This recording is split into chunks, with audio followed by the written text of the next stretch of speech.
Hello Munchkins and viewers alike. It is me, Munchie, and welcome to a new cage review. Is this a good cage? Is this a bad cage? Why is it already assembled and not unboxed? It is because it actually comes exactly like this in the pet store. It is none other than the All Living Things Hamster Starter Kit.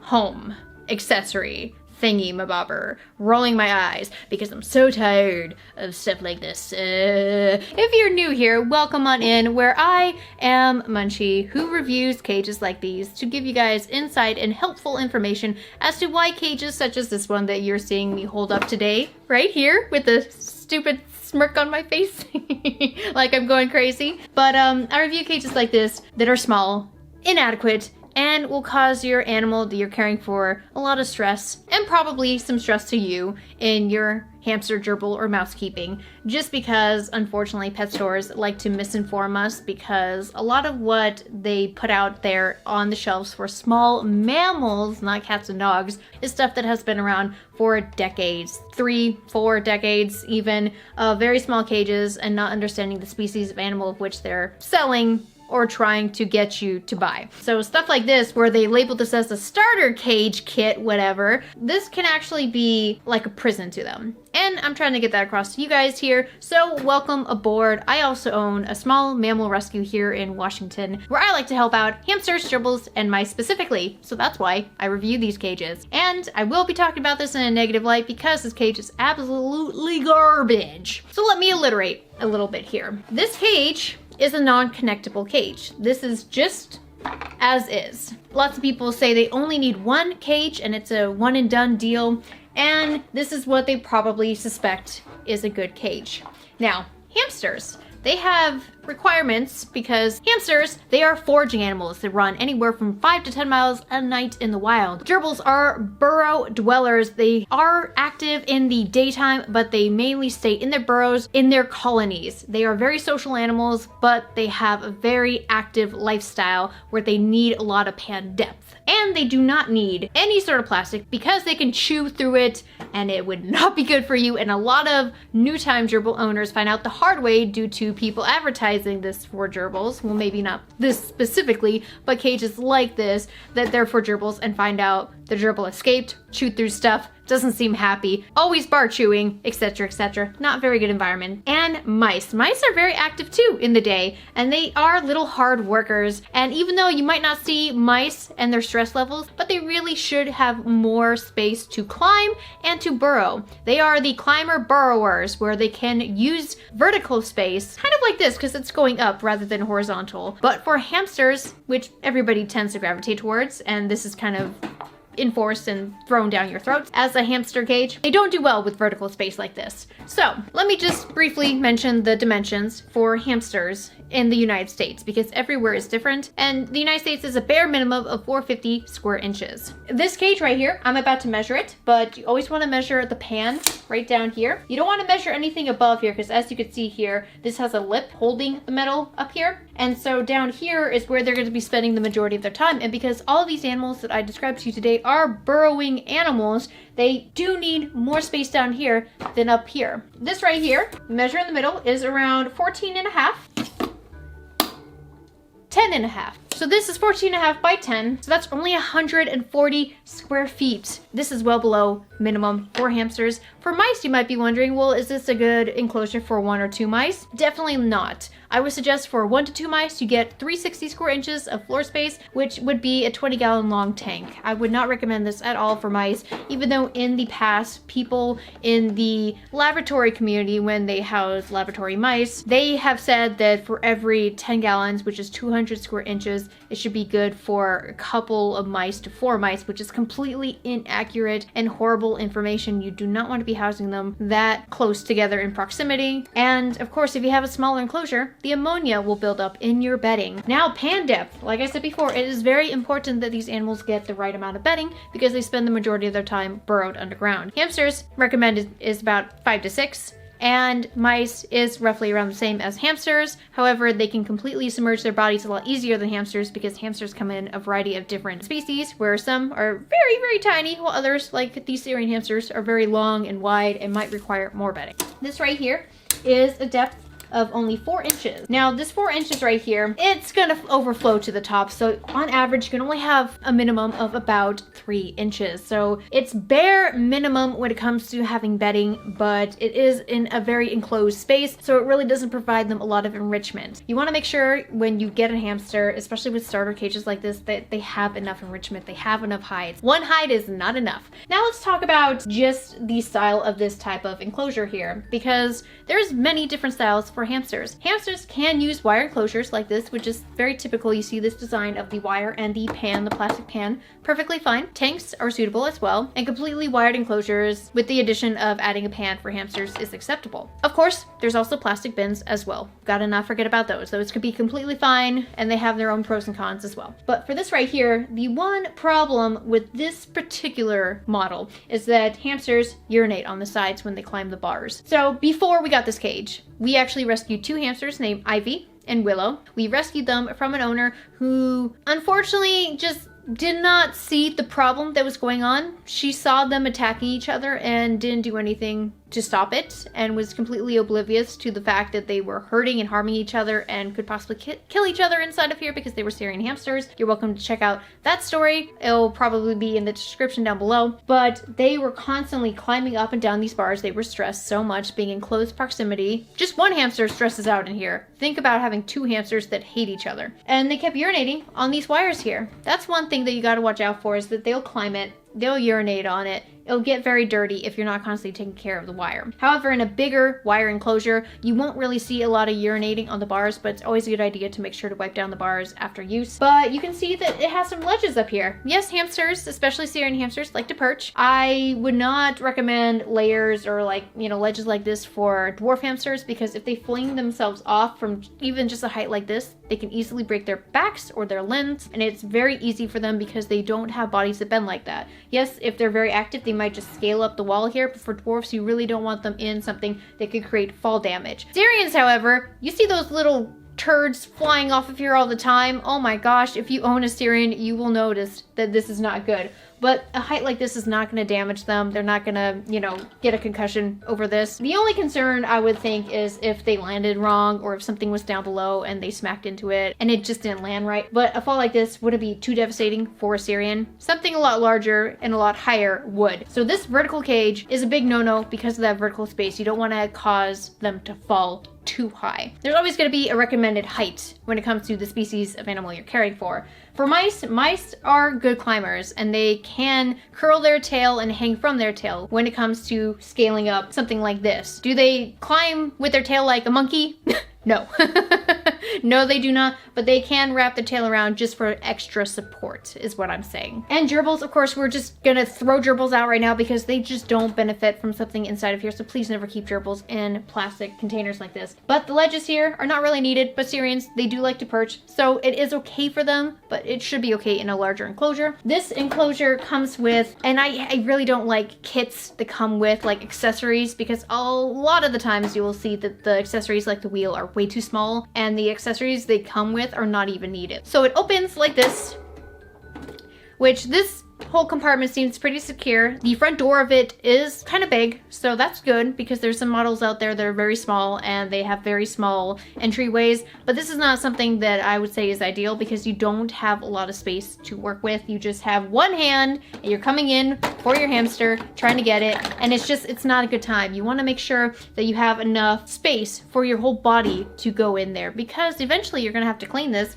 but this can easily be removed, the top from the pan. But here's the food dish in here, which hamsters, they are foraging animals, so when they see food in their food dish, they're gonna take it all out, pouch it, and then go put it somewhere in the corner here. And then they will probably poop around it and urinate on it just so they can protect their stash, which a lot of people are very confused by why their hamster does it. It is instinctual that they protect their stash, And there is 2 tubes here. Now these tubes, awfully small. When I do take the top off of this to show you guys, this is not a good tube size for Syrians. They can't get stuck in here. This is all modeled after KT tubes, which is not secure, and hamsters have been known to die in these very tight tubes. So it's a good idea to to make sure the tube that you get your hamster, whether it be a plastic one or a cardboard one, will be able to enclose them without looking like they have to shrink to get in there. Or your mind just goes, wow, I can't believe they fit that. If you are saying that right now, wow, I can't believe they fit, that is a sign that it's way too small and your brain is telling you that seems impossible. Yes, Syrian hamsters' backs can bend. So yes, they can turn in tubes if they're big enough, but when it comes to a tight quarters like this, it can kill animals, and it has, and people are still producing this stuff because they make money. Over the years, why change it? You know, I'm making money from it. So people like me are literally telling you from experiences and being in the hamster community and seeing all the poor people saying, if I had known, my hamster would still be alive. It's that horrible and heartbreaking. So I encourage you guys, if you want more research and are not taking my word for it, go look up this stuff yourself. Check out Ham Love Hamsters, Hamster Care and Advice on Facebook in the Facebook group section, and check out what people are saying. You guys might be wondering about the material of this right here. I will say, just from taking it off now, the bars, they don't bend that well, which is a good sign, which means that if bars bent, it could be a possibility that if your hamster sees that there is a slight opening, they'll try to take the chance and go through it, which has resulted in, unfortunately, some hamsters losing their lives to just being hung on the bars, not realizing that they can't get back once they go through. So that's unfortunate, but here it's very sturdy. So I will at least give this design credit for having sturdy wire, because if you have flimsy wire, it is a cause for concern for safety and the health of your animal. So good job in that department here. But the accessories that it comes with, especially the wheel that I just took off, if you can hear it and see it, it's plastic. It is very, very cheap, and it is ridiculously small in size. If you have a Syrian hamster, they're much wider than this, and they cannot fit their bodies on here. When they try to fit their bodies on here, what they'll do is they'll curve their spines, causing discomfort and not being able to properly run on it, which will then cause pain and inflammation to the point where they won't use it. If you have a hamster that doesn't use their wheel, that indicates that there's something wrong with the wheel size, maybe wheel type even. Maybe they have a medical condition going on right now, like inflammation of their pads, or something to do with their back, or it could just be old age. You might have an old age hamster that doesn't really run on its wheel anymore and sleeps most of the day, which technically they do sleep most of the day, so you would have to see their actual activity levels at night. So don't want to confuse anybody when I say that they sleep all day, meaning they'll sleep all night too, through the time of which they're supposed to be the most active. But let's measure this right here. This is a 5.5-inch wheel. Syrian hamsters, they need to have at least 10 inches. Dwarfs, winter whites, and Russian dwarf hamsters, they need to have an 8-inch wheel. Chinese hamsters need to have at least a 9-inch wheel, and Roboroskies need to have at least a 6.5-inch wheel. This is way too small for any one of the species. So how about mice? Well, if you realize that mice are small when you see them in the pet store, that means they're going to get bigger because those are babies. So when they get bigger, their tails also get bigger, and they will wrap around all the way to the top here, and it will be very uncomfortable. Sometimes mice, if they run on very small wheels, their tails would fly off. And this is a classic wheel too, so they don't really have a lot of length right here. And my mice that are currently at the rescue would not be able to run on something like this. I give mice at least 7 inches. Mice can be okay on 6.5-inch wheels, but I would say bump it up to at least 7 inches for mice. Even more so if you have the availability of using an 8 to a 9-inch wheel. I want to say just gravitate for the smaller species of animals, an 8 or a 9-inch wheel. I mean, there's a lot of good ones out there in that range. Anyways, the smaller wheels are in the same range as those wheels when it comes to price sometimes, and quality. Sometimes the quality's not so great, but yeah, 8 or 9 inches, I would say just kind of stick to it, except for Syrians. But I want to show you just what the pan kind of looks like here, now that I got everything disassembled. That's what it looks like. It's almost like a well, actually, it's a little bit bigger than a shoebox size, but you gotta understand, an animal that runs 5 to 10 miles cannot focus their energy and their time in here without being stressed or feeling claustrophobic and bored. The purpose of a wheel in domestic life is supposed to be that hamsters can run on it for hours and hours to get the energy out. So I would make the rebuttal that if somebody wants to get a small enclosure and say, well, they have a wheel, that's what it's intended for, well, how can you let them run on a wheel super duper small in the first place? It's like you get a small pan, you get a small wheel. So small wheel doesn't work, so you think the pan's gonna work for their energy. Wrong. You think the wheel's gonna work for their energy. Wrong. It's just all of this is wrong. Wrong, wrong, wrong. It's made of plastic. It's not that sturdy. There is better alternatives. Let's take a look inside.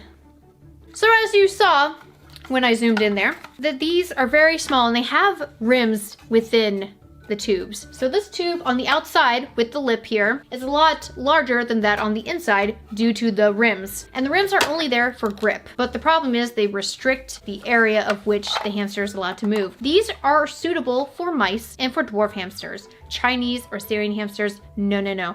Don't allow them to be inside of here. It will cause issues. It could cause injury and it could cause death. This right here says that it is 2 inches. No, no, no, no, no. You do not want a 2-inch tunnel. That is not good for Syrians. So what is something that I could compare this cage to that might be good, or you might see in the pet store? Let's go check that out, because comparison videos are good to show you what the difference is to appropriate care and bad care. Before I get into that part, this whole setup came with 1 small bag of bedding and lab lock food mix. And in total, this cage with the kit is $60. For demonstration purposes, we have Exhibit A, the living world enclosure right here, next to the Preview 528, and this cutie Marinara up here, which is one of our foster hamsters as demonstration. She's part of an aggressive dwarf litter intake. If you would like to learn more about aggressive dwarf hamsters, please check out the video. I sound like a freaking infomercial. This,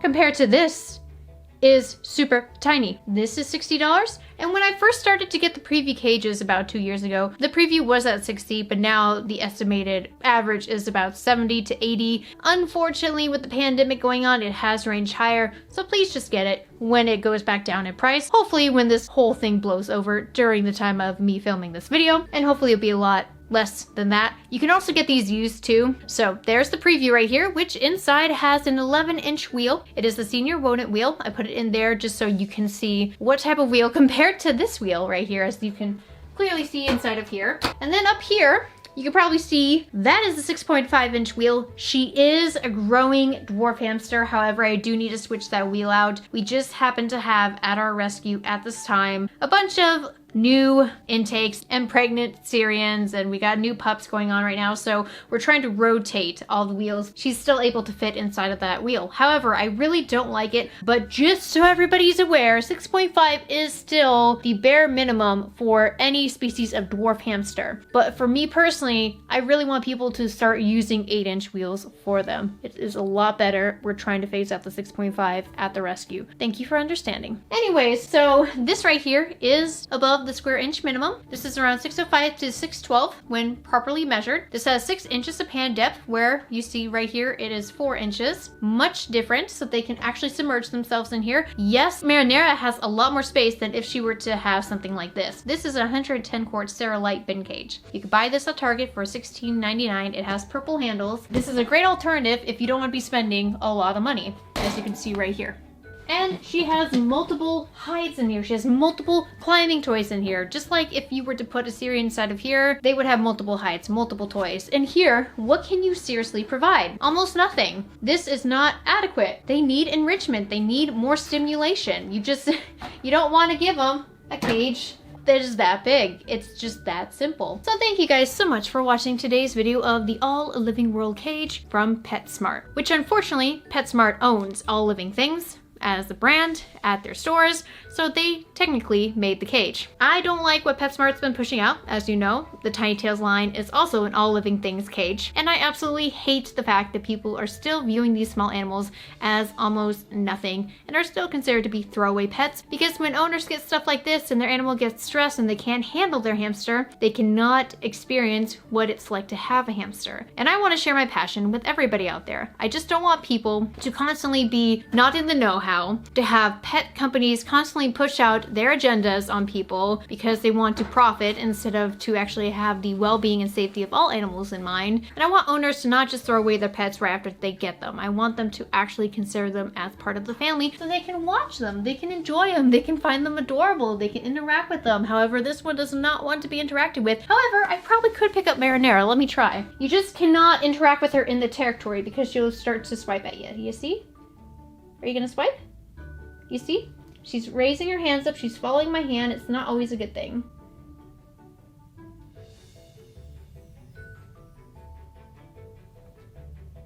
You seem the more chillaxed, but I remember you bit me pretty damn hard. So she has territorial aggression, but I am able to hold her.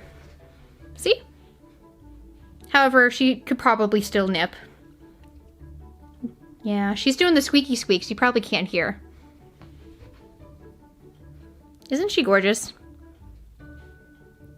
I can hear her slightly squeaking because she's not comfortable right now. These guys are not handled very much. We try our best to try to handle them often at the rescue, but for aggressive hamsters, there's just something wrong about them that unfortunately they just sometimes cannot be handled, they cannot be held, or they just have what she has is territorial aggression. Her mom, Wasabi, and sibling Mustard are definitely behavioral aggression. You cannot handle them at all, but at least with Marinara here, she's curious enough to be handled, but would need an experienced owner. And she is currently available right now for adoption. But just don't put your fingers in the enclosure or she will react. So thank you guys so much for watching today's video. If you liked it, hit like to show support. Comment down below with anything you would like to say about your animal care or maybe something relating to this video. And subscribe if you're new here and would like to become a part of the Munchkin family and would like to see more review videos like this where I lay it down on you, show you the proof, give you alternatives, compare, criticize, and hopefully encourage others to get proper care for their small animals. And